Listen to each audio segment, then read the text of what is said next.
You know, social media is changing the game these days. We use it for disaster relief groups to coordinate relief efforts.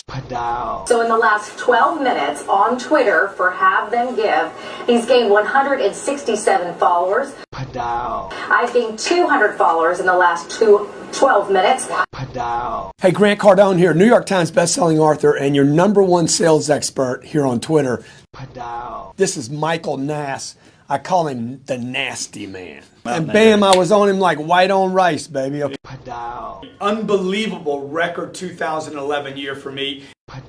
This is what we did this year. I had a Twitter account that has 100,000 followers in 12 months. YouTube account just hit 1 million views. We've dropped over 600 videos on YouTube. Facebook, we had over 20 million reposts. TV was off the hook.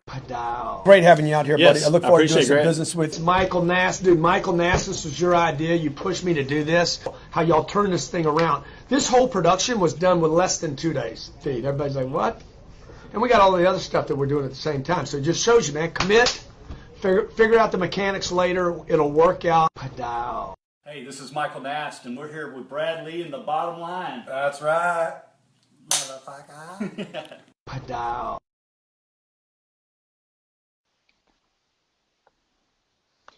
Good morning, everybody. Thank you for joining us. Today we've got, our guest is Michael Nast. Good morning, Michael Nast. How are you today? Good morning, Carla. How are you doing? I'm good, thank you. I can watch that intro video, and it's so funny because I've seen that progression of you and Grant and Bradley, and now to see them all now, it's like, to see you guys, it's interesting because you guys all look like babies back then. Yes, absolutely. Yeah, gosh, what is that? 2011, 2012, so almost, gosh, 10 years ago. That's hard to believe it's been that long, but I want you to introduce yourself and let everybody know who you are, what you do, and where you're from. Well, as you've already seen, I'm Michael Nast. I originally started a company called .TV Media Services, gosh, way back in 2004, and it came out of a passion for social media, even though there really wasn't much social media in 2004. We had MySpace, and then everything started coming out. And the original thing that I started doing was just helping people who didn't know how to get on social media, how to set up their MySpace, and then as everything came out from Facebook to YouTube, on how to set it up, on how to use it, because just the basic functions. And I did it just mainly for my friends and stuff, but I just had this passion for social media because in person I am very introverted, believe it or not. Right. Around strangers. Now around people I know and family and friends and people I'm comfortable with, you can't get me to shut up. But I am not the person that when I walk into a room of strangers that you're going to notice, because I'm going to kind of do that. Dug down. But what I found with social media and online is it allowed me to flourish because I could type, I could say what I want to say, and just hit enter, and not worry about stuttering, not worrying about if somebody's looking at me weird, losing my train of thought, and all that. And then, you know, if it was going to be something I was worried about the response to, I could walk away for a minute from my computer and then come back and see that reaction. And you know, I started a blog as a personal diary. Did you really? Yeah. I made it public, but I didn't didn't like promote it, because I was like, well, hey, if somebody comes along here and wants to read about what's going on in my life. And at the time, I had stepped in my first endeavor of trying to make money online, which was online poker, and I was extremely successful at it. Yes. Right off the bat. I mean, the first tournament I played in was a $10 entry, and I think I won $1,200. I finished second or third and won $1,200. I'm like, wow, I turned $10 into $1,200. Yeah. This is an easy way to make money. And then went on to become, for I think 3 years in a row, I was in the top 10% in the world in online poker winnings. You know, that's funny you brought that up, because I remember you going, and I remember you going to be in those tournaments, like actually sitting in Vegas at those tournaments, and I had forgotten that you were a good poker player. Yeah. Yeah, the online basic, I would say, education I got led to, actually going to, I played in the World Series many years, and I've been there for the full six weeks of events many times. Right. I've traveled, to Tunica on the World Poker Tour and a few of those stops on that. But I got burned out on that because it was a grind. It was a hard job. It took a lot of your time. So it wasn't exactly what I was looking for when I started my journey on how to make money off my laptop and be on a beach in the Caribbean. That was for years when I had more than a 9 to 5. I had basically a 9 a.m. to 10 p.m. job, 6 days a week in the automobile industry for 25 years. And I always would say to everybody in my circles, I'm going to figure out how to make money off my laptop and be on a beach in the Caribbean. Yeah. But the beauty of it was I was basically, locked in my computer playing poker and needing social engagement. Being I couldn't leave my computer, I was just basically one of the first people as every platform came out, as Instagram, Facebook, Twitter. Yeah. When they rolled out, I engaged these platforms because I could have social conversations and engagements with people, connect with people. Right. And then one of the most pivotal launches was Justin TV in 2006, which Justin TV has now become Twitch. Well, when Justin TV launched, and it was crazy how I found it, it was featured on Nightline one night when it launched. Yeah. And it was the founder, Justin Kahn, just live streaming himself, Truman Show. So the premise was he was going to live stream his live 24/7, and there was a chat room when he went to Justin TV, the live stream. And what got me interested in seeing it first is when Nightline introduced him. So Justin's playing poker with his friends in San Francisco right now. Let's go live. So actually, interesting. I saw it go live on TV. Went to JustinTV.com, or it was Justin.tv back then. Went there and followed along, and so it was kind of interesting to see for about a month. But then a month later, he opened it up to the public, and it became at that point the first social network that you could live stream from. Ah, okay. Much like what Facebook Live is now. Right. Here, 2006. 14 years ago. Yeah. But when that happened, I knew this was an epic shift. I knew the ability to do what we're doing right now, go live on the internet from anywhere in the world at any time, is an amazing, what's the right word here? Amazing ability. Yeah.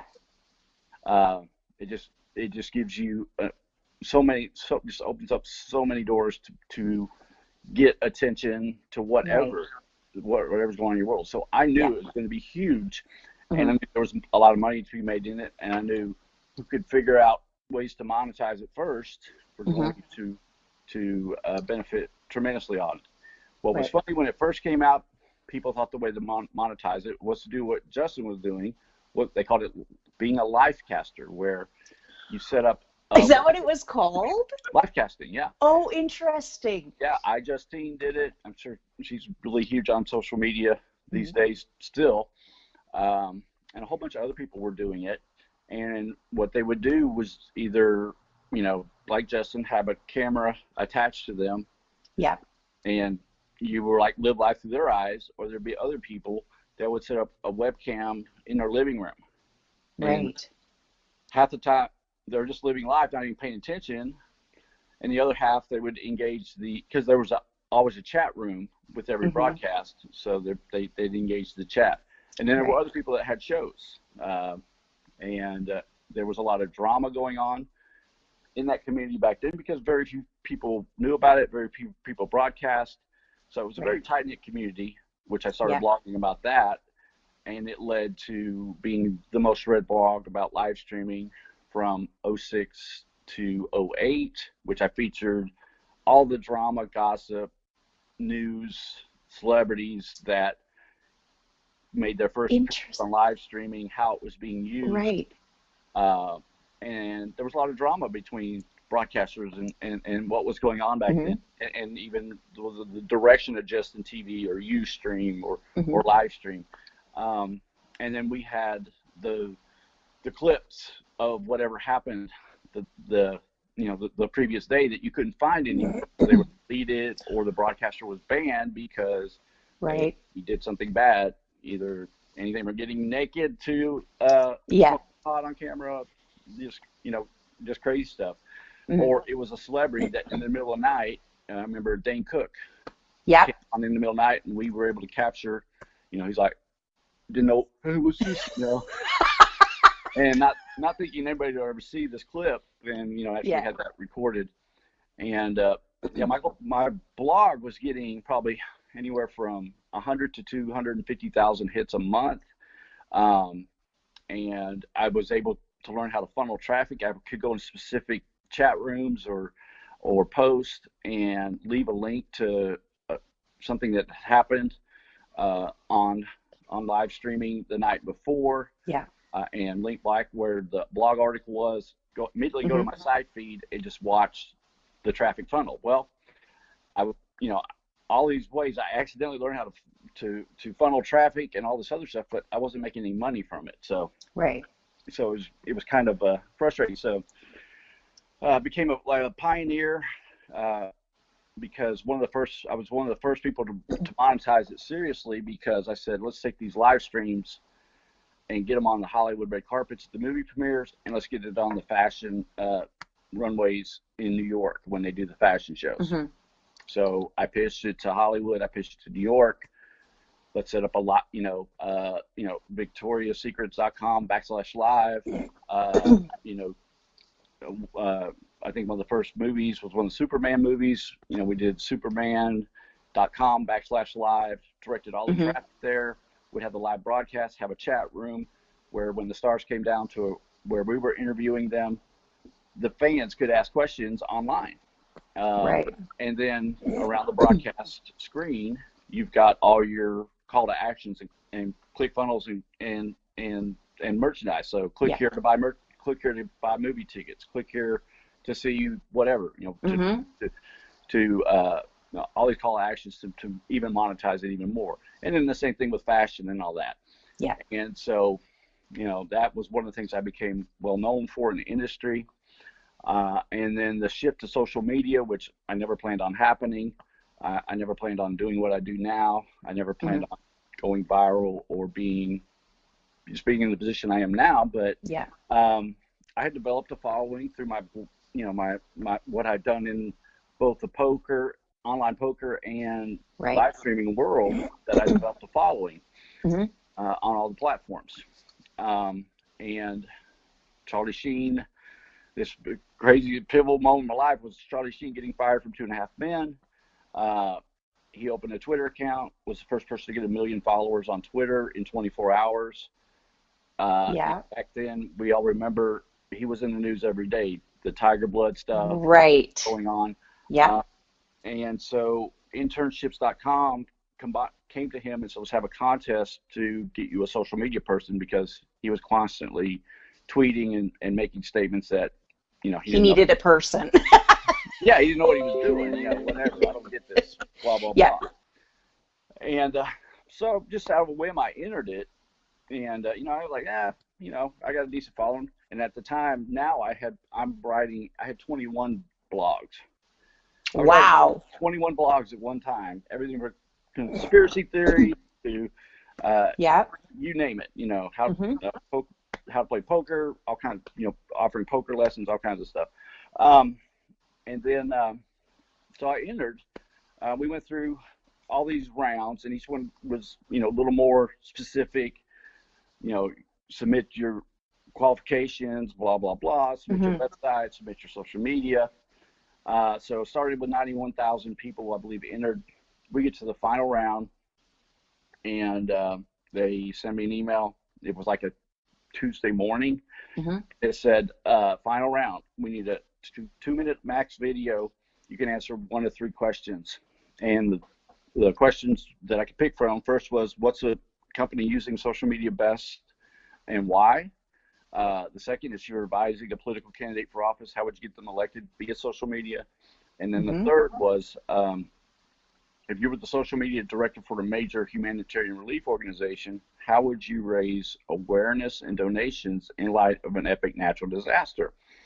Well, a light bulb went off in my head at that point. The earthquake tsunami had just hit Japan the week before.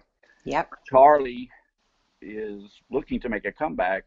So I'm like, the other 2 questions are trick questions. Charlie's looking a way to activate his social media to do some type of charity fundraising in light of this epic natural disaster that just happened, and he'll be like a hero if he raises all this money with all this new social media following he's got.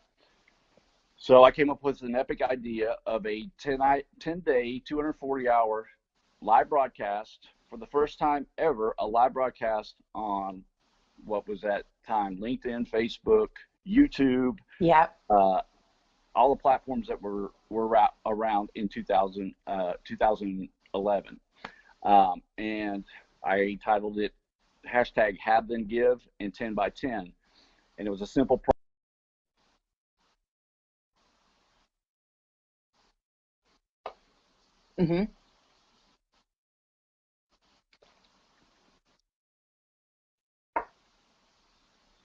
Oh, a little technical difficulty. Is it okay?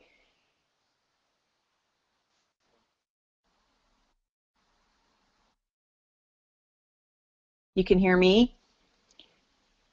Hang in there, people. We're going to fix it. This is always the thing that happens on Beauty of Live. Yeah. We can hear you, Mike Cirqua, too.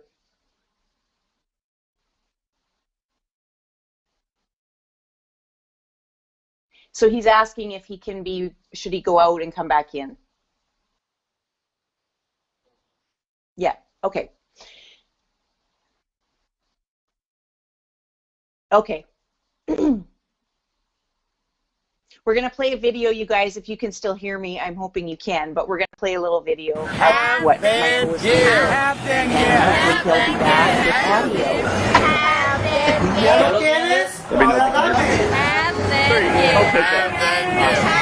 All right, sorry I got interrupted there. So we're talking about what you suggested that you do on the live stream. Yes. So, and basically, I came up with a video concept to present it. And first time, I've been on webcam doing lives, but mainly I've been the behind-the-scenes guy, the producer, helping Warner Brothers and Victoria's Secrets and all that set up their live broadcast. Right. So I was, I wasn't ever on camera really. Besides, like I said, like we're doing right now, which I was comfortable with. But I needed to do my first really good video, you know, and I didn't know, I didn't know anybody, so I called around. Everybody's quoting me $25,000. I've got to get this cut in 48 hours, and I'm like, I can't do that. Blah blah blah. And finally, one guy's like, I know this guy freelances at a technical high school close to where I live. When he said he'd do it for $500, come after school. We shot it. Put it up on, submitted it on YouTube on a Thursday night, and I went to bed. I was exhausted. I woke up the next morning. The video had over 40,000 views, and oh wow! I had 6,000 emails, and I was contacted by everybody from Good Morning America to Oprah Winfrey's Angels Network, and wow! And because everybody thought, one, the concept was phenomenal, and two, that I was going to win the contest. Yeah. Then what happened over the next 3 months? We were in limbo. They didn't announce anything as who's going to win or whatever. But in the beginning, I said, well, shoot, I better make a Facebook page for this, have them give. I better make a Twitter account for it. Mm-hmm. And I probably need to get some more engagement on the video. Yeah. And so that was the first time I was in that boat. And so what I do, I went on Google, how to get more fans, how to get more engagement, how to go all this. Mm-hmm. And there were just no easy solutions. There were social media experts who wanted you to pay them $3,000 a month and sign up on a 12-month contract. And, well, you should get this.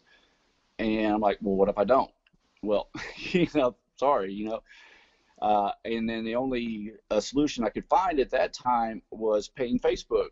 Facebook, it's so funny. Facebook says don't buy likes, but you can buy likes from them. So I went through their program, opened it up worldwide to get the fastest possible, numbers. Mm-hmm. I got 3,000 likes, and I got a credit card bill at the end of the month for $3,000. And then all my likes were from Indonesia, and they were like Indonesian teenagers. And this is through Facebook. Yeah. But I said, I need the likes. So, that was great, but they're not worth $1. So what I saw was, I said, there's got to be thousands of people that had this problem that I have right now, and there's no solution. If somebody can offer a solution in this area, it's going to be epic for them. Right. And so at this time, we're down to 50 contestants, and I always tell people, you can go on YouTube and search Tiger Blood Intern, and it's a little dated because it's 2011, but you can get a bachelor's in social media marketing just by watching the videos of the other people in the content, because they're talking about the best company, why, how to get political candidate elected, and why. And I'm going through these videos and go, wow, this person's good. I go check out their social media. Wow, they've got 100,000, 500,000 followers. Yeah. And I'm like, wow, somebody's smart, they'd hire all of us. And we'd have, they have the most powerful social media marketing company in the world. Well, naturally, I couldn't hire everybody, but I could do the next best thing. I could reach out to them on their social media, go friend them. Yeah. And that's what I did. And then I'd be like, hey, you got this big network. I've got a decent network. Imagine if we combined our networks for your clients, my clients, get into consulting and promoting and all that. And also was able just through people, to find people, connecting with other people. I found a guy who could get great Facebook engagement. I found a guy who can get great YouTube engagement. I found a guy who can get great Twitter engagement. And so within 30 days, I was able to figure out how to flow 3,000 organic likes minimum to any page at 10 cents a like versus $1. Wow. And so that was my first thing, getting going, because then I put that out there. I can get 1,000 likes for $100 in one day. Right. If you need 100,000 YouTube views, I can get that for you in a few days. All organic, all legal, all real people. Right. And so that was what started me. And then that's how I came across Grant, who became my first client that I started mentoring and consulting. Right. And how this happened, because Grant, basically, I followed Grant from the car business, which I was going to say we should do a little backstory here, because you have transitioned from, and I wanted just to mention too, you were in the Navy. Yes. Way back when. Way back, yeah. Thank you for your service, by the way. And we're going to talk about the Chris Kyle video as well on YouTube, because I remember being a part of that Let's Get You to 1 Million likes on that, or that views or whatever it is, on YouTube. Still going insane. It still is. I know. I looked at it, I'm like, holy smokes, it's at 4 million.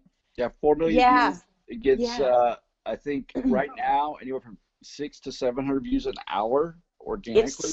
It's an incredible video, and we're going to play it in a minute, but I wanted to kind of backtrack there, because I want people to understand a little bit, how did you transition from being in the Navy to going into cars, the automotive industry, into what you're doing now? How did you make all those transitions? Because that's, from doing all those things to doing what you're doing now, is a pretty crazy leap, and you're incredibly smart. You have insight into things. It sounds like just naturally you have that internal, I know this is going to be a good thing. And a lot of people, that's where they struggle, is they don't know how to make that transition. So I wanted you to just talk about that a little bit, if you could. Well, the Navy and the car business were out of necessity, out of survival. I joined the Navy because I had a situation.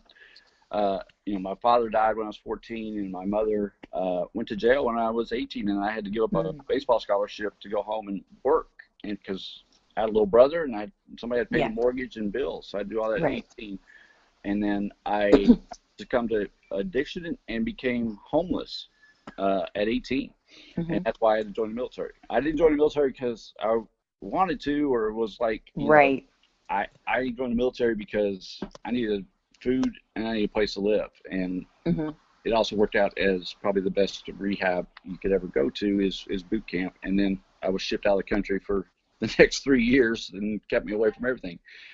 Came back, got in the car business, and it's a business it's business of necessity. We all need cars, and it's kind of really not hard sales because you're not knocking on doors, you're not making cold calls. People are coming on the lot. When you go buy a car, you pretty much know what you want, and all it is finding someone that you're comfortable buying a car from. I mean, that's usually what it is. And luckily, people have always had an easy time being comfortable around me because I don't know, I'm I guess blessed in that area. So, but then after 25 years in the car business, money was great, all that. I got to drive a new car. I could drive whatever I wanted off the lot every day. But I felt like I was in work release prison because I wasn't able to be my son's baseball coach. I wasn't able to have holidays off. I tell guys I was working, I go, this is work release prison. I'm stuck here and I'm looking out the window on the highway and everybody's going out on July 4th and I've got to work. And so that became my thing. I got to figure out how to make money online. When the laptops came out, I want to be on a laptop, where I can be on the beach, lift up my laptop. Okay, can't spend all that today. Have recurring income, whatever. And so that's what got me in my spare time, or when I was in between jobs, I would take time off because I'd save money up or whatever, and explore how I could make money online. And I said, poker blogging, live broadcasting led to social media, led to where I'm at now. And so that's where you were connected with the person that we know, I believe, if I'm not mistaken, was JJ. Used to be a Capital Machine, and that's how you and I know each other, was through JJ. That was where you guys were connected, correct? Was in the car industry, or did you guys know each other before that? It was crazy. Me and JJ met in 2000, right after, 2001. It was right before 9/11. 2002, probably a year before 9/11. We met at a dealership in Huntsville, Alabama, Bill Hurd Chevrolet in Huntsville, Alabama. I actually had to move there because my mother just had some medical issues and I needed to take care of her. And I actually got a job there starting in finance, and then the finance guy didn't like, the manager didn't like, so I ended up going back to sales. And me and JJ were the top two sales, so we were kind of competing against. You guys were competitors, And then years later he evolved into Capital Machine, and naturally saw, we would stay connected through social media, and he saw what I did, and he definitely came to me, and we it's crazy. People have businesses like insulation blowing machines. Brian Hess is another big client of mine that has a pavement, he's a pavement contractor. He does, pavement for gas stations, parking lots, all that stuff. And you're like, how can I grow my business on social media? I'm so specified.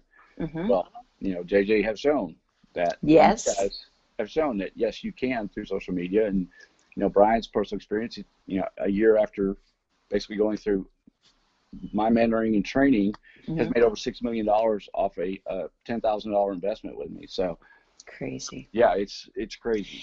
You also, when you guys started Machine Man Live. That's where I kind of came in on the scene, was when that was all starting. And I remember him saying to me, like, off camera and stuff, and he would do lives by himself, and he grew, because he had that personality like no other. There will never be another one like him. Right. He was that, people were drawn to him, and he would say to me, he'd call me and he'd go, "Girl, why do people want to watch that stuff? Like, I don't know why they're watching." I said and I remember saying to him, "JJ, it's because you're just being you. You're just being yourself, and you're putting yourself out there. That's why they want to watch you."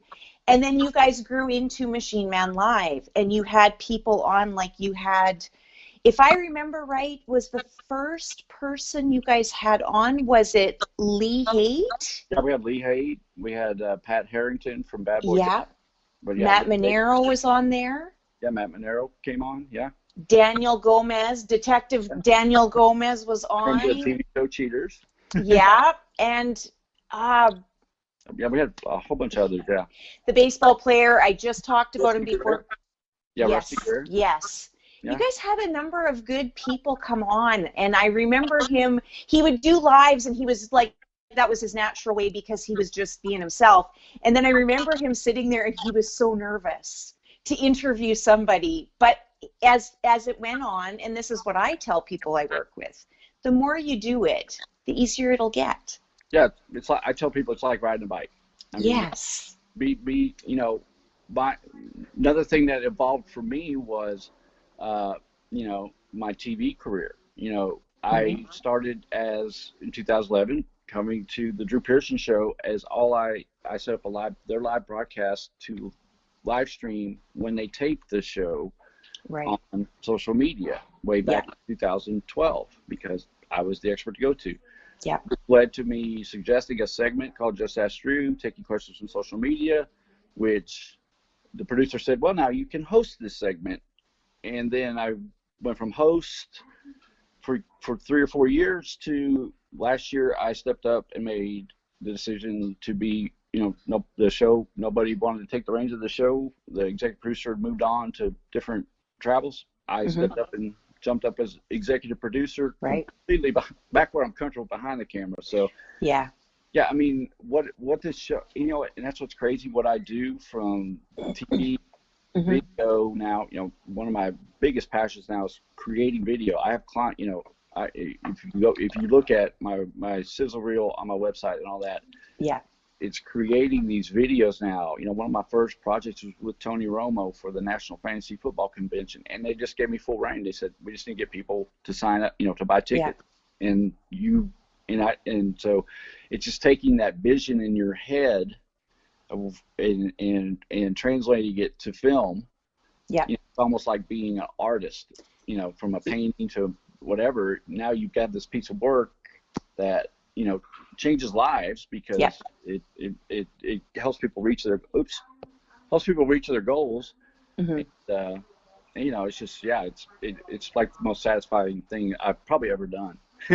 Yeah, and I think that's a thing too, that it's interesting, because you've really, like, going back to Grant Cardone, you've worked with, you're the reason why Grant Cardone is on social media. Before, but yeah. You got him there from the video, if I remember, and correct me if I'm wrong, but if I remember right, there's a video of him and he's sitting on an exercise ball. Is he not? Yeah, he did his first live broadcast in his office on a yoga ball. On a yoga ball. And it took me, back to basically I learned how to get all this engagement, and Grant posted, and this is what's crazy, it's one of the techniques I teach people. Grant posted, he had the same problem I did with my deal. I have a TV show coming out on National Geographic channel called Turnaround King. Just made a page for it. Please go like it. Yeah. And went to the page, had 57 likes. Went back to Grant's post. Grant didn't know me from Adam. I just commented, hey, Grant, you need likes. We need to talk. And this was on a Sunday evening, late in the evening. Within 5 minutes, I get a caller ID from Hollywood, which is where Grant lived at the time. And he said, this Michael Nast? I go, yeah. He goes, this Grant Cardone. I saw your comment. He goes, I go, yeah. He goes, Yeah. How many likes can you get me? I go, well, how many are you looking for? He goes, 100,000. I go, okay, no problem. He was like, what? And I go, I'll tell you what, I'll give you a free demonstration tomorrow, tomorrow morning, to let you see the people, that it's real and all this other stuff. And then we can just go from there. And he goes, all right, cool. I'll set up a meeting with my marketing people. We'll do a conference call and you can give us a sample, whatever. So we get him, tens of thousands of likes. And then he's got the problem that people have. He's like, nobody's commenting, nobody's liking my post. What's going on? Why can't that do that? And so we did a contest and all that. We got some engagement. And I just was like, then I was basically, I guess the ability I have is to basically take myself out and just look at it as, if I didn't know me, you, or anybody, first time I'm seeing stuff, how would I feel? How does it make me feel? So I told Grant, I said, well, you know what the problem is? He goes, what? I go, you suck. And he goes, what do you mean? And I go, well, you're in front of all your, and you can see this on YouTube. You'll see this that happened when I came along. Is all his videos are him sitting behind a desk selling you his stuff. He's giving tips, that are valuable, but it's just all business, buy, sell, value about. And that doesn't it works in your circles of people who know you stuff, but it does not work outside your circles and getting it. So I told him, I said, social media, this is social. I said, you live in Lionel Richie's old house, his mansion, with the swimming pool that you go in the kitchen and come out in the bath, swim all the way across the backyard and come out in the master bedroom. Your next door neighbor is Leo DiCaprio and Dr. Dre. Yeah. And we need your wife, and we need your daughter, which he only had Sabrina at the time. Oh, okay, yeah. That Scarlett had been born. Yeah. And it was funny because I must have been on speakerphone or something. I'm having this conversation with him. I hear Elena in the background, and she's like, "Oh yeah, I can be." Yeah. It's like, yeah, she used to be an actress. Yeah, that's no problem with her, but no way in hell I'm putting my daughter on camera. There's too many creepers on the internet. Blah blah blah. I don't see how this is going to sell more books and more Cardone universities and all that. And I was like, Grant, you have to do this, or you're not going to be successful on social media. So that's what he started doing. He started sharing his life. He started talking about non-business things, his opinions on things, and all this other stuff. And I said, the other thing you've got to do is when somebody comments and somebody engages you, you need to let them know you saw them. You need to go engage them. Right. And so he put all these into practice. And then the last thing I said is, we got to do a live broadcast. And he's like, what? Live broadcast? I don't know. About that. I don't know how it's going to work. We don't have time. We got too many other things going on. Sounds too difficult. Blah, blah, blah. It took me a month to talk him into doing a live broadcast. It was so funny, Mr. 10X and everything like that. That's so funny to hear because of how he is now, how they both are now. I mean, and their kids included. I saw clips of both. Well, I think it was Scarlett actually that I saw. And how old is she? 8? I don't think that. She's so little. Yeah, she was born in 2012. So, yeah, I guess, I would say, maybe. I mean, to where they are now at the 10X conference, I saw that little girl speaking like she was just commanded that stage like nobody's business, not nervous. Like both those girls are incredible kids. Yeah, 10,000 people, yeah. Right? Like they're like little rock stars and they just kind of are just doing their thing. And that is exactly, I'm glad you said that because people have a hard time understanding why do you need to share your life and why do you what is that going to do for me really? Well, and that's why. Well, and here's the thing, and what I like to do, it's kind of the Gary V marketing theory. Yeah. You have to give value away for free because then when people see that benefit, then they want to work. They want to work with you. But people, business makes the biggest mistake business makes is, they all hear we got to get on social media is where it's at. When I did the TV show last year, I found out what I'd always preach about. TV's dead. Commercial only does so much. It's there for 30 seconds, and now people can DVR through it and all that other stuff. But social media is where it's at, because one, the content's.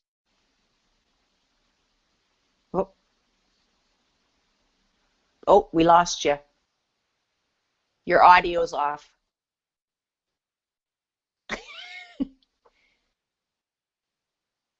Are you back? Oh, well, here I am. He'll be back, you guys.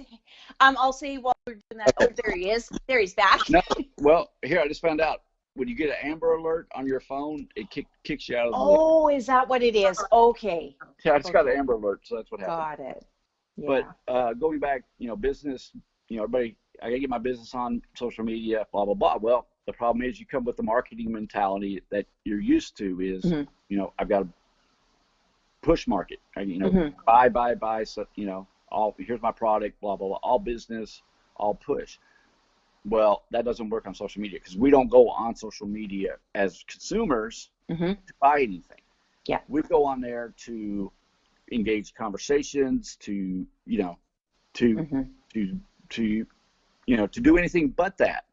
So you have to figure out the key to social media marketing is pulling people in. Yeah. And what I mean by that is where I compared to walking into something we're not allowed to do right now, a social situation, be it a bar, be it something that's not a non-business networking, any kind of social atmosphere, a restaurant, right, whatever. If you walk into a restaurant or a bar that you don't know anybody in, or maybe casually know somebody, and the first thing you do is shove a business card in their face, and you're off, here's my book, you need to buy it, that type of deal, what are they going to, what do you feel like? You're sitting having a drink with your friend and someone comes up and you start giving their headshots and tell you they're a bodybuilder. Yes. All the stuff we see on social media that people are trying to promote, if you did that in a bar, people are going to think you're a joke. They're not going to want to talk to you. Right. Versus where if you walked up to them and you said, hey, I heard you talking about the Cowboys or whatever, I heard you talking about something, that you have, and then you start that conversation on a social level, and then that leads to them asking, well, what do you do? And oh wow, I have a problem I think you can solve that I can pay you to solve. So that's the whole same premise on social media, is putting content out there. People really trip out on the stuff I put out on social media. I mean, I'll put some crazy stuff out there, and there's a purpose behind it, because yes, there is. It creates attention. Yeah, sure, it might rub some people wrong, but other people will be like, wow, I wish I could say that on social media. But I learned it by accident, just by who I was and through all my blogging. When I did blogging, especially about the internet, live streaming and stuff, I was very opinionated. I would say when just, they screwed up the site and all this other stuff.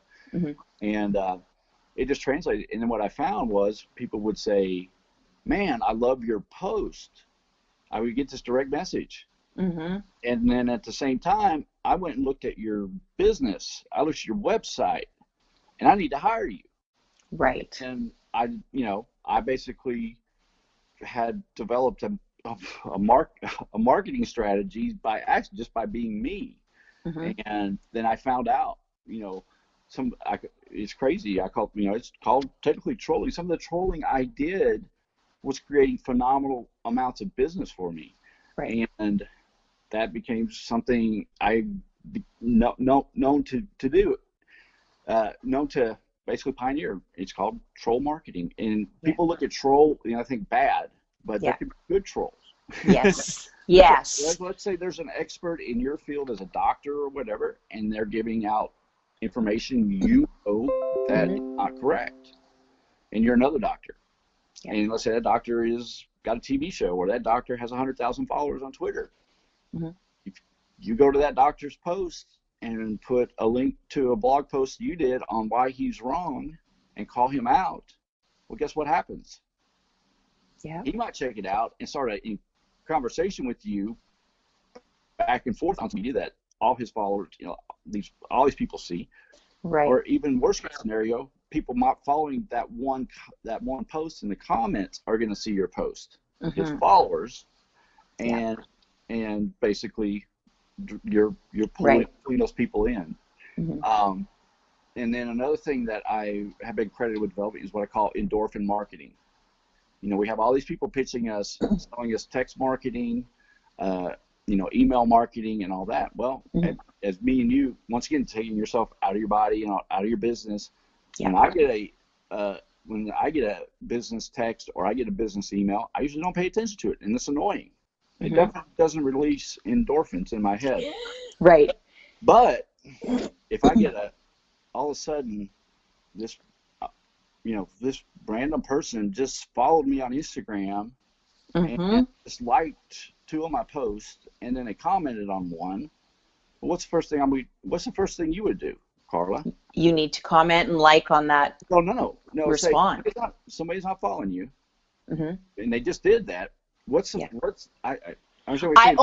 I would go and look and see who. I'm going to go see what they do. Like, I'm going to go look at their profile. You're going to go look at their profile, and right there. But what happened was when you got those likes and the follow on there, it released endorphins in your head. Yeah. Because that's what we like. Like, that's what we do. Yeah, it makes you feel good. And so basically, we just achieved the objective of our push marketing that doesn't work. We want people to come to check out our website, check out our product, check out who we are. Yeah. But if we sit there and ask them to, hey, share my page, share my profile, share this post, most people don't. And even if you do, most people aren't going to pay attention to it unless you got to some viral content in there. Yeah.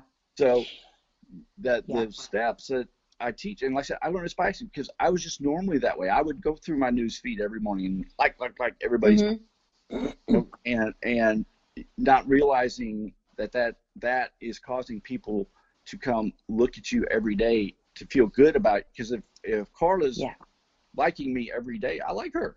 Yeah. It leaves a good impression in my head. And then if they know what you do, then you become the first thing they think about. Maybe they don't need your services right now, but if they're in a conversation with somebody who does, hey, you need to contact Michael. You need to contact Carla. They're badass at social media. She's badass, in the installation industry, that type of deal. So I think like that goes back to the days of back in Twitter days, everybody was in that whole, and I mean, JJ created that whole flow zone, #flow zone, where we were retweeting each other's stuff, and it became a thing that you just did. Like, you retweeted and it wasn't even about I'm going to get something back. It was really just, we were all building each other up over on Twitter just because we needed to be built up and seen, and it was all done just because. And it's what I do with MLMs, that I've got people who are in MLMs, they're friends of mine. I don't necessarily need or want to buy their product, but I can share their stuff because somebody in my network, you know what? They might need that, or they might talk, or there will be a connection there. And that's kind of how I've always looked at it. That doesn't mean I'm I'm not necessarily promoting that. It's to help them network, get through the social network. Oh yeah. And there's actually, I can tell you right now, on Facebook shares, you probably notice when you share a post, it doesn't get anywhere near the engagement one of your normal posts does, because the algorithm does not feature shared posts. Right. At any rate. So just give you a little quick hack, and this can change because the algorithms always change. But if you want to share really want someone's post that you're wanting to share to get it out there, is you copy the post and then say you're with that person and do a new post. Take their content, take that video, take that picture, repost it as a original post for yourself, and then you'll get the maximum effect, because shared posts just do not travel very far to your friend. So this is the other thing you hear people they're really concerned with likes and comments, and there's now there's that kind of opposing thing where people are more just keep putting out the content, because do you find that people are, you're a master at causing a controversial post and making those comments happen though. You do that very, very well. But for somebody who is just maybe not being controversial, but they want people to like and comment and stuff, if that engagement isn't there, do you find that that is because now people have been bombarded in their messenger behind the scenes? So people maybe don't they're probably reading the post, but they might not like it or comment or anything. Well, the thing I always go back to is, you got to remember, it's a social platform. Yeah. And what you've got to do is, we go through our feeds pretty quick when we're scrolling up. And you know what? Everybody's happy. Everybody's perfect. Until we had this virus situation, everybody, vacation. Yeah. Everything's the same. Yeah. So this is where being real comes into play. You got to be real. Yeah. And that's what people engage. When you're, let's say you're having a bad day. Yeah. Don't be afraid to share it. The other thing is to you want likes and comments, then you need to invite participation. Same thing with like a broadcast. I was going to ask you guys earlier, because like I said, this is a whole new setup that I've never seen or used, doing it through Messenger than broadcasting it. I love it because it's really good technology here, or a way to do it. But is there a way to invite, like ask questions right now in the audience and invite someone and put them on the screen to ask that question? Right. That kind of stuff. So. One of the ways I really start off good with somebody that's thinking of hiring me, I say, I'll tell you what, just right now, post, how are you feel? I ask your people how they are feeling about something. How's your day? Ask a pointed question like that, an easy question, and I guarantee you're going to get more engagement than you've gotten on any post probably in your last month. Just because of that simple post.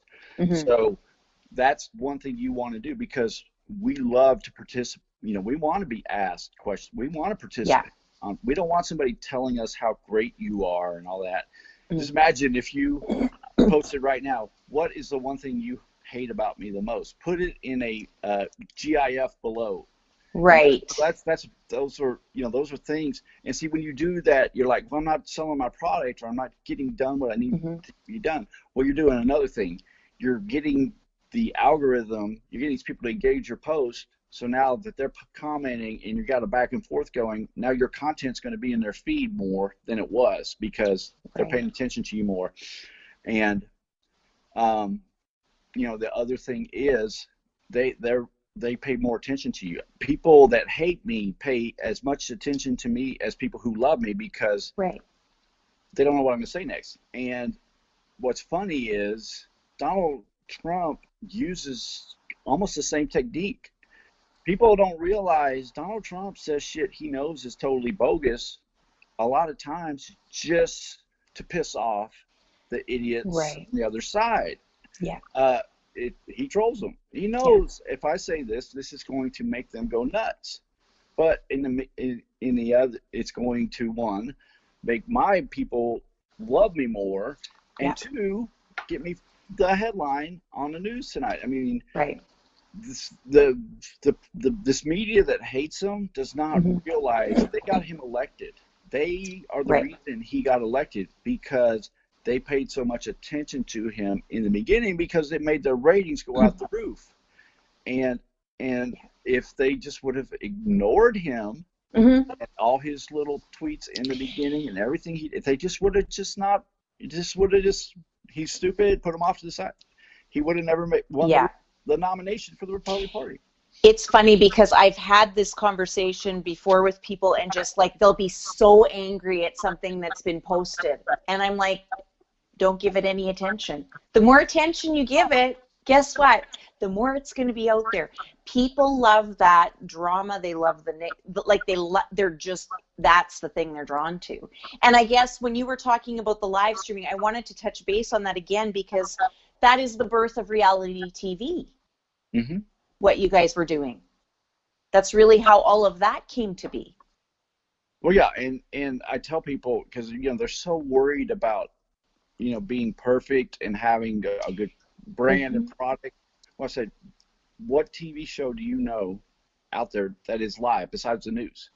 Even the news isn't live. Like World News Tonight, they tape that 30 minutes before they air it, because you're going to have hiccups, you're going to have mistakes. There's not one primetime show outside of sports that you name it, the top shows, 60 Minutes, any of the, I don't even watch TV. I couldn't even tell you what the top TV shows are, but I don't have cable or anything either. Yeah, there's no such thing as a live show that does well on TV.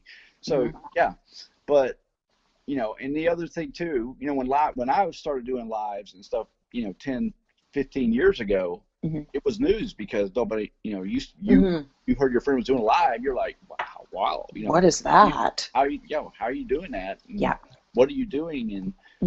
And live brings people in because they know you can mess up. Yes. And you can't. There's no do-overs There's no do-overs. That's for sure. At the same time, you have to be careful, because I remember when lives really, when they first became available to everybody on Facebook and stuff, and everybody could do them. Well, then people were doing them for no reason, and it was just too much for us. Skip over it. Why are you? You need content. So I always tell people, when you go live, make sure you have something like we're doing, where there's going to be value and a story, whatever guests people want to listen to, or there's a fire outside your house. There's a news event happening outside your house.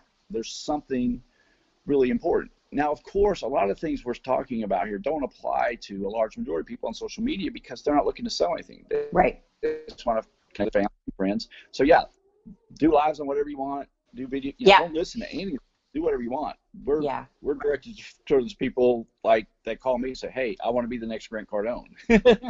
Well, and like, we work with the spray foam installation industry and the contractors, and I have a company that is they do aftermarket parts and stuff too. So the thing is getting them to be more, and there are a number of them who actually, they use Instagram stories very, very well, because they can go on a job and they can, because that's the thing I want them to bring to the table, is show your customers. They may not understand what you're doing, but show them that little video of you in the house spraying the wall, like spraying insulation into the walls of that project. Talk a little bit about that project. Like, there's ways to not just be like, this is why you need this business. Show them. Well, you go back to the reality show type of. That's some of the consulting I give my clients is, if you had a reality show, what are you going to feature in a reality show? And now you have that opportunity to do it. And reality shows like the Kardashians, whatever, I'm telling you, what they do is they come out to the Kardashians once a week, but they tell them next week, write down the fights you have, write down the scenarios. Then when we come back with the cameras, you can reenact it. So you can do the same thing on social media. But yes, when you are, whatever your profession is, if you are that artist, if you are that singer, if you are whatever your business is, don't sit here and tell us about it. Show us you doing what you do in action with a real customer, with, you're actually doing it. Or what's that one thing you keep telling us about that makes you better than everybody else? Don't sit here and post about it. Show us using that technique or whatever you do in action. And that's that's the thing I learned by accident, because I would share my behind the scenes when I was producing Hollywood red carpets and meeting with my crew and things like that, and then people see that. Well, I'm technically advertising, but because I'm bringing you along behind the scenes, you're paying attention, because I'm not sitting there going, hey, buy from me. Hey, buy from me. I'm going, hey, check out what I'm doing. It's pretty cool. And it's not, that is the whole thing. Selling isn't even about selling. You're selling yourself. You're selling your story. Really. And the law of attraction. This is what we all know and talk about. It is amplified a zillion times online. So, you know, people, you know, I try to tell people, you know, they think they get like 1 minute you like support Trump, 1 minute it doesn't seem like you do. Yeah. I tell people I don't like any politician. I think the whole system's screwed up. Right. I thought Trump was a hell of a lot better than voting for Clinton, you know. But Yeah. Trump's all those words you say about him, I agree 100%. But he was on, you know, on whatever. Mm-hmm. But what happens is, yes, there might be. You worry about, well, if I make a political statement, if I say how I really feel about something, I'm going to cost myself possibly business, because Mm-hmm. there's going to be these people that know if I feel this way, they don't want to do business with me. Well, I'm going to tell you personal experience. There's just as many that do that now will do business with you just based on that one thing. Yeah. Then you are, because I've had that happen to me. I have gotten clients just because I supported whatever. Mm-hmm. That's the only reason they came to me. Right. And so the trade-offs are there. So don't, like I said, being the thing that's really sells the most is not really having a filter. I mean, sometimes we have to or whatever, but when people know who you really are and you're being real, that separates you online on social media, because most people we know, no, your life isn't that good and you're not happy all the time, and and you're not gonna take shot, you know, whatever. I mean, we see right through it. We see right through it. So so let the law of attraction. Yeah. It's what you put. Yeah, it is. It's those things that people think.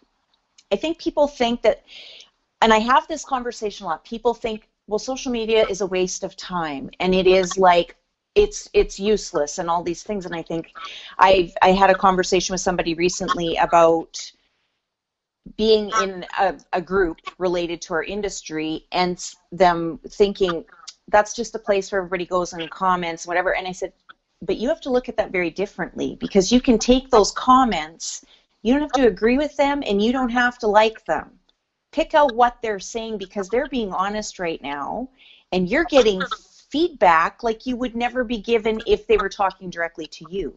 Pick out that information and create a different post around that, where it's not directed at those people, but you're creating, now you're going to create a piece of education or whatever the thing you disagreed with, create another piece around that. So it makes people, now you're being seen in a different light too. Well, most of us as a business owner, we have a problem we can solve for people that they will pay us money for. And our biggest issue is people with this problem don't know who we are. And there is also ways of identifying where people have said, I need a good insulation blowing, you know, I need my attic, whatever. I need help with social media in my case, or I need help with a video or whatever. And if you could find that post or that comment and go in there and say, hey, I can help you. Yeah. There's where social media happens, because one comment can change your life. Yeah. Like I said, that's with me and Grant. One comment I made on his post that I could solve a problem for him, and it changed both of our lives forever. Yes. Millions of dollars changed and everything just for both of us. Yeah. Brian Hess is one of my most recent success stories.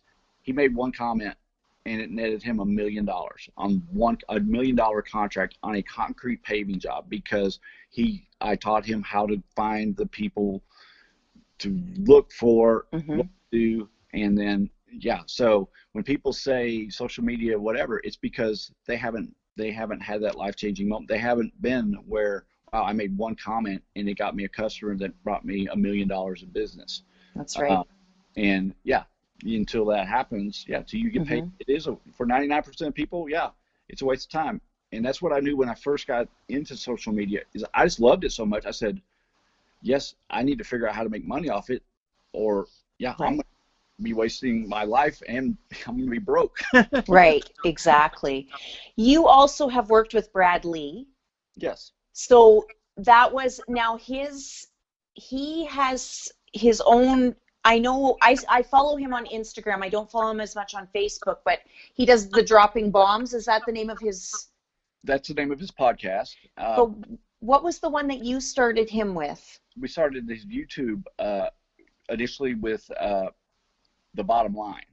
That's what it was. Yes. Basically, what he does on Instagram now, the little 2 to 3 minutes.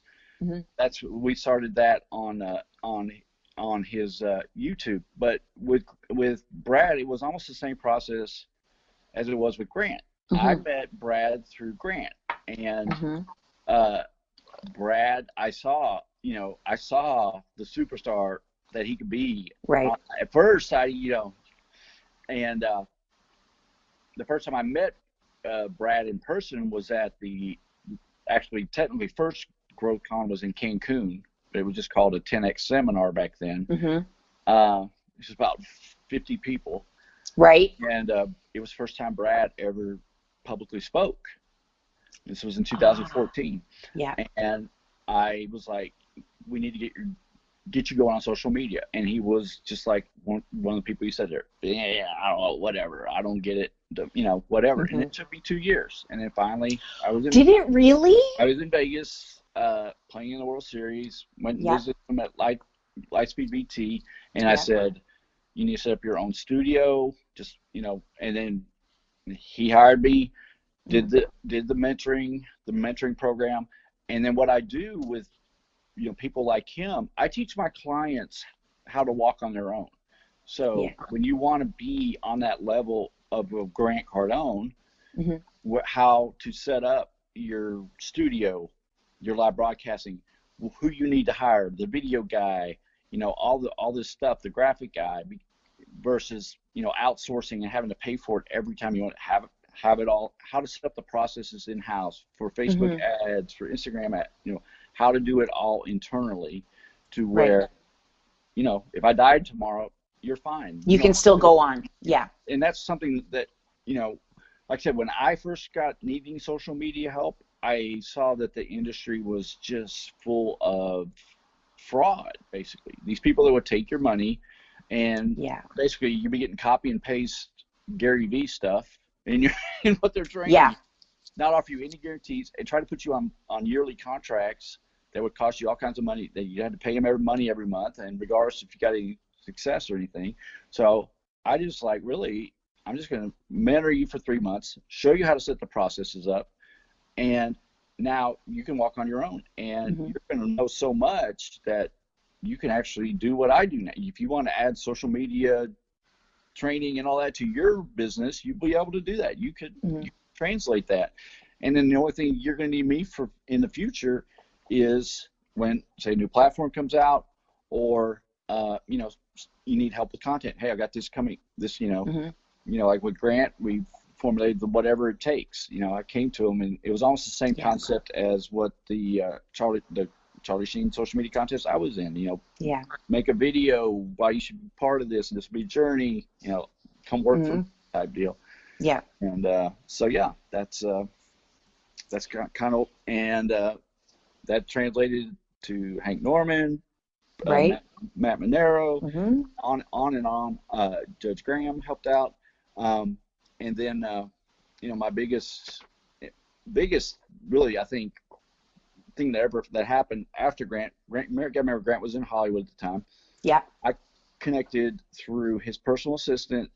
Her personal assistant's sister was Beth Riesgraft, and she starred on the TV show Leverage with Timothy Hutton and all them. It ran on TNT for 6 years. Well, she contacted me in their last year, their cancellation season, and she goes, "Yeah, my sister works for Grant. She's like, she recommended you.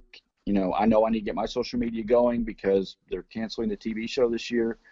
And so she hired me, did that, grew her social media exponentially. Basically, she had 30,000 on Twitter and like 10,000 on Facebook. We got over 100,000 on Facebook, almost 500,000 on Twitter.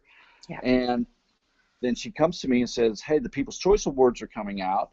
The fans vote. Is there any way you can get these new followers to vote for us? We've never even been nominated, and the fans have to vote to get us nominated." And I said, yeah, but you're gonna have to let me do one thing. And she said, what? I said, you have to let me answer your personal messages on social media. You never answer. She's like, Yeah. okay. So she get millions of them. She's attractive, and you get all this crazy stuff in there. But I would go in there and like thank the creepers and even the good fans and thank them and all that. And then, hey, by the way, drop the link to where they would go vote, and like, hey, let all your friends know and all this other stuff. Mm-hmm. And then I did some other things which I can't talk about because I confidential. Yeah. But long story short, got it nominated. Naturally, after nominated, they came and said, "Can you get us the win for best cable TV drama?" Wow. With the social media. I didn't, I said, never done. I'll try. Yeah. Put some really epic stuff into play. Flew out to LA for the People's Choice Awards.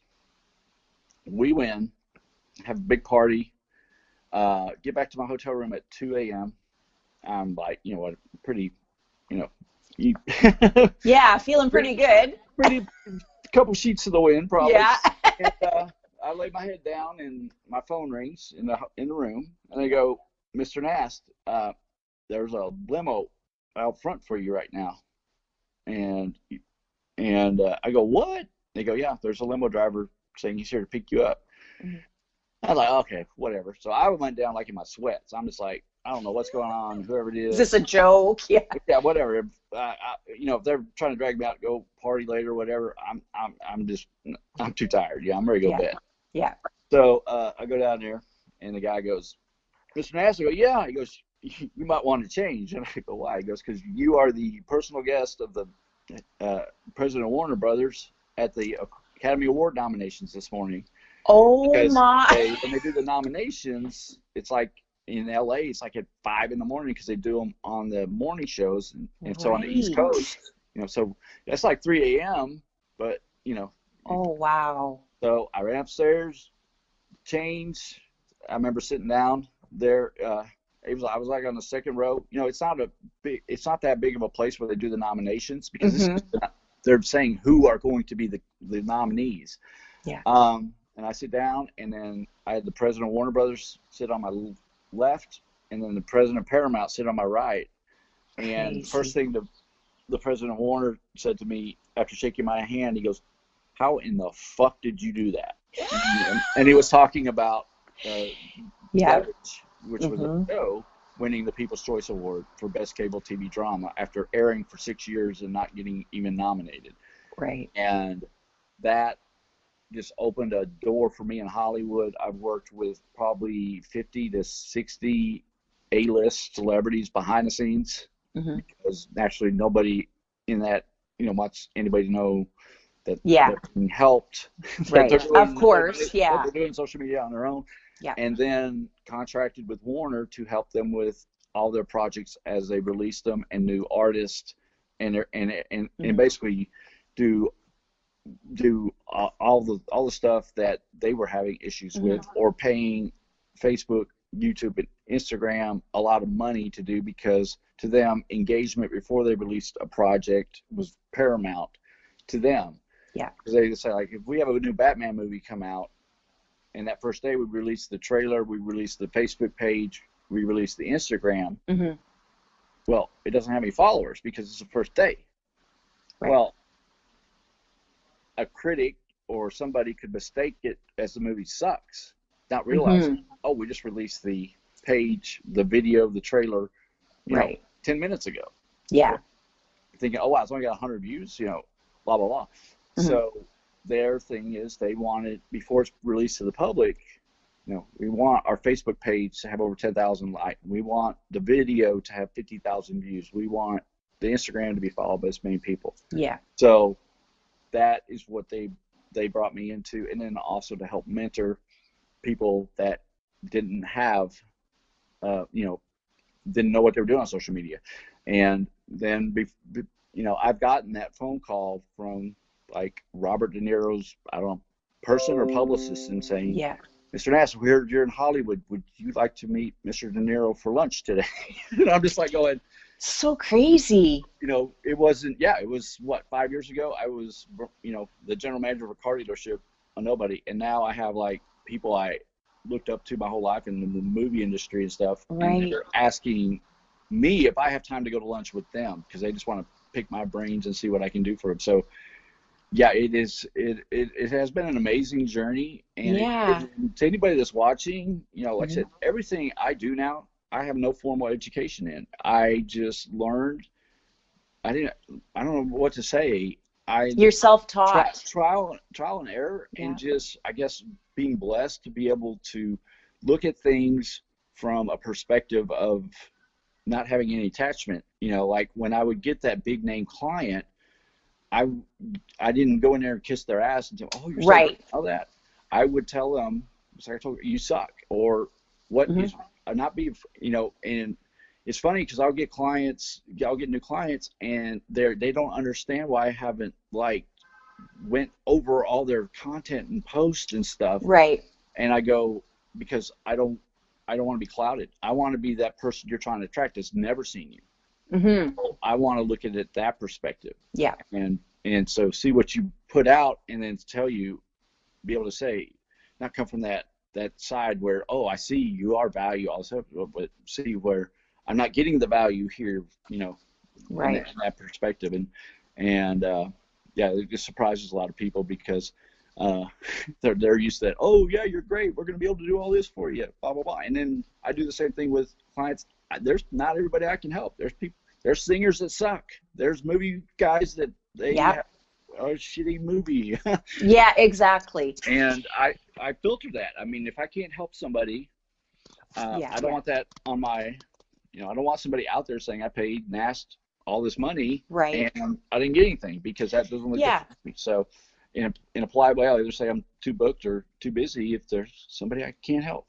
Yeah. I mean, and that's the thing too, when you're in the realm that you are with those people, coming at them from a place of you're a person just like me, and not being clouded, that is going to catch them off guard. But that is a very smart way to do that, because then you're not going in going, oh, okay, this, you know, all of those things are there. If you just go in, and I find that, like, that's how this little Coffee with Carla that I do, I have never once researched, scripted, any of that, because I find for me too, it makes me not be natural. Like, I can't be natural if I'm trying to follow a script, or if I'm trying to follow, like, this is what you need to say, and it just has to flow. And the conversations I've been fortunate to have with people who've come on have just, like, they've just flowed, because we're just talking. We're just having a conversation. So it's easier to do it that way. And I think you get more out of people that way than you would if you're being so specific and so geared to like those things, because they're just at ease and they can just talk freely. So I wanted to go back to the Chris Kyle video, because we do have that, and I wanted to talk about, I remember when you were getting that, trying to get that to 1 million views, and I forget when we started, when JJ came and he's like, let's get this to 1 million views, and I'm like, okay. I had Twitter, I think, then. I don't even know, well, I obviously had Facebook, but like that was probably it. Tweeting the crap out of that video, but it was at about, what was it at? Like, I remember watching that going, what's it at now? What's it? Because it was so exciting to see it go to 1 million. And then we got there, and I was just like, I remember being so excited about it, because it was it's an incredible piece. But it's one of the worst videos I ever. But it's like, it touches broke people. In the middle of it. I was using my hand. I mean, that's what's crazy is with content, you have all this perfect content done, but then, you know, something like this where, you know, I had all kinds of snafus with my tripod while it was happening, and yeah, it's crazy how it worked out. We've, you know, and Mike and I've had this too, because what's funny is you have this thing that you think, oh my gosh, this is going to be so good. Like, we're going to get this going. It's going to be so good. And it's like nothing. And then the next thing will come along, and it's something completely just off the wall, weird, like, and just goes insane. Yeah. And so what's crazy about this video is, you know, I have some promotional hacks on all the platforms. With YouTube, what people don't realize is 95% of the videos in the history of YouTube have less than 500 views. So if you have over 500 views, you're in the top 5% of videos all time. Really? Yeah, because most people upload personal whatever, and it's less. So yeah, less than 500 views is 95% of the content on YouTube. So YouTube's a Google product. YouTube is the #2 search engine besides Google. People search things on YouTube at #2 from Google. So if you can get content on there and have it titled, tagged, everything right, then it's a great way to organically funnel traffic, basically. Right. And so there's there's little hacks that you can do. And what I did on this one is we did one to get it basically started to where it got at least 200,000 views. Because that really puts it in another category algorithm-wise. So what happens now is if anybody's watching a video that's similar, or maybe the Chris Kyle American Sniper trailer, then this video pulls up organically in that sidebar of recommended In the videos. next. And then people, or will autoplay after that video ends. You know how you have that? If you if you just let it keep running, it keeps pulling videos up. Yeah. So it keys into that feature. Then also keys into Google search. We have a way with the YouTube video we can get anybody organically on, as long as it's more than two words or more, Google search. Grant in 2012 said, I want to be on first page of anytime someone searched how to sell on the phone. So anybody watching out there right now, Google how to sell on the phone, you're going to see probably at least one, I think there's two now, 2 videos. The one we did is 2012, and it's still on there.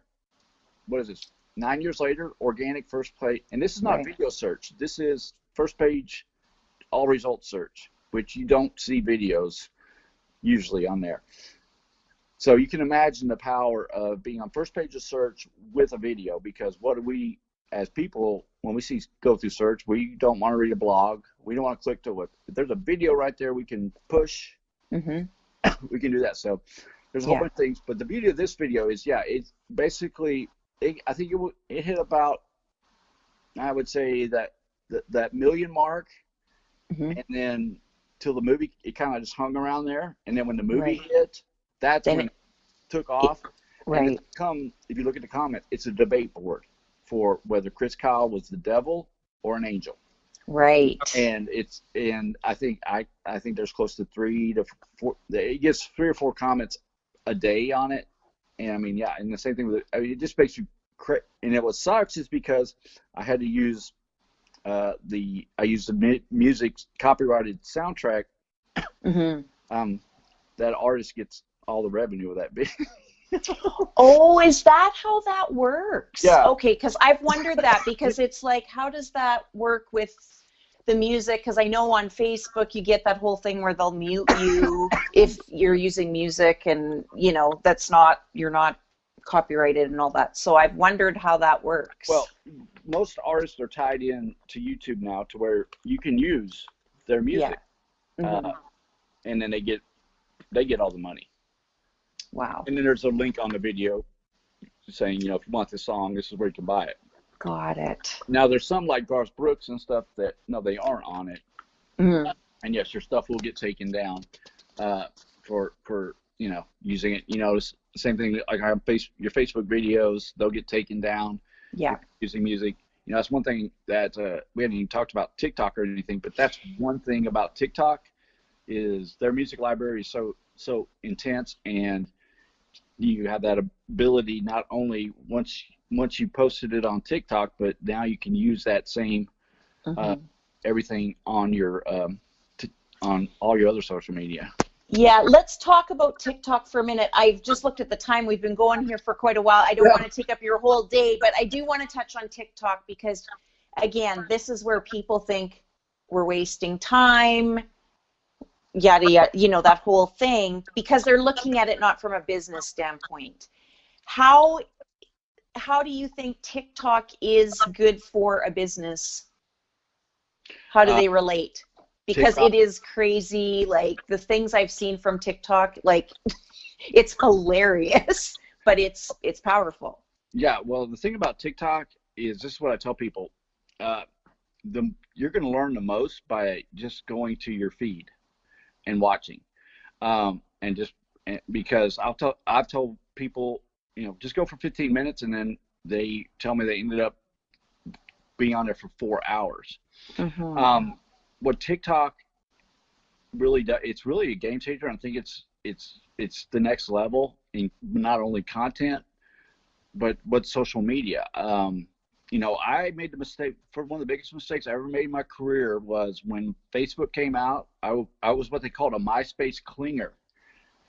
When everybody started going to Facebook, I was like, oh, whatever, and then the last thing I knew, I was all by myself on Facebook, and then I was like, oh shit, I better go over to, I was the last person on MySpace. Mm-hmm. Yeah. Sorry about that. In my opinion, TikTok is going to, it already is, it's going to make, not Facebook, but it's going to make Instagram the next MySpace. Because it's crazy. You can go over to TikTok and look for anything from your favorite sports teams to your influencers. Yeah. And they have an entirely different set of content there that you can find anywhere else. And it challenges you as a user to kind of up your game. I believe in a couple of years, your social media basically clout and status or ability is going to be judged on your TikTok game, because there's just like a lot of things to do on here. But the biggest thing about TikTok is you could have you could go on there tomorrow, no followers, anything, and you could get 1 million views on a video. It's crazy because because of the organic engagement TikTok provides. They put your content to so many people that don't follow you. That it's just absolutely mind-blowing, and that is not offered by any other platform where any of them will put your content in people that don't follow you's feed. That it's not shared by somebody, where it's just organically there. And it's just I think it's going to be. It's a game changer. Yeah, definitely. Yeah, for sure. I am going to let you go back to your day, because we could sit here for all day long and talk. I just want to say that I appreciate you coming on here so much. I randomly did that message thing to you after one of your stories. When are you coming on a Coffee with Carla? Never in a million years did I think you would come on. And you answered me right away, and I was like, oh, now I'm scared. Now I'm nervous. So, but thank you. You've shared so much great information, and just thank you for being available and doing this with us today. There's comments on here. We've got comments. I've kind of been looking at them but not reading them, so we'll have to go back and read them. But is there anything you want to say to kind of wrap things up? Well, like I said, I'm sure there's a lot of comments, and one thing maybe you could do in the future is a show to where you can actually, have a Q and take questions from the audience. Yeah. That would be, I'm not talking about with me or anything, but just a format to do for your show. Yeah. But if anybody has any questions, michaelnastmedia.com, the contact me, Facebook, Instagram, social media. I mean, that's that's what I always tell people: screw a business card. Let's connect on social, because social is so much powerful than just a business card. Yeah, for sure. We'll make sure that those are all in the comments as well, so people can find you. We'll link them and stuff. So, and all my people watching you, why don't you drop? Because I'm sure everybody's like, who is this Carla? What does she do? Who's this chick?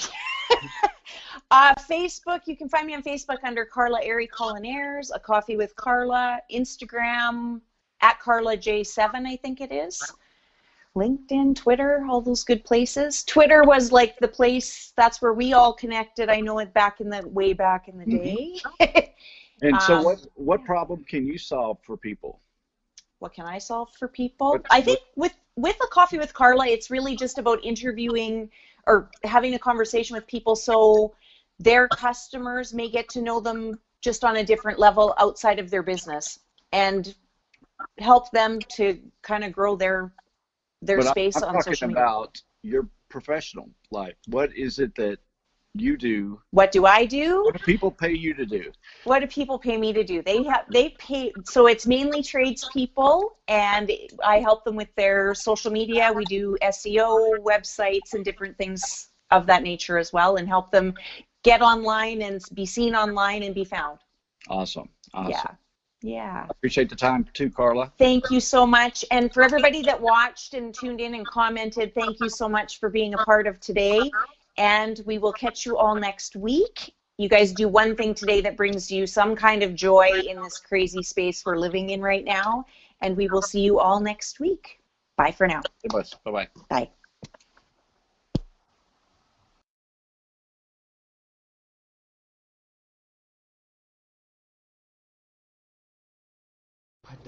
You know, social media is changing the game these days.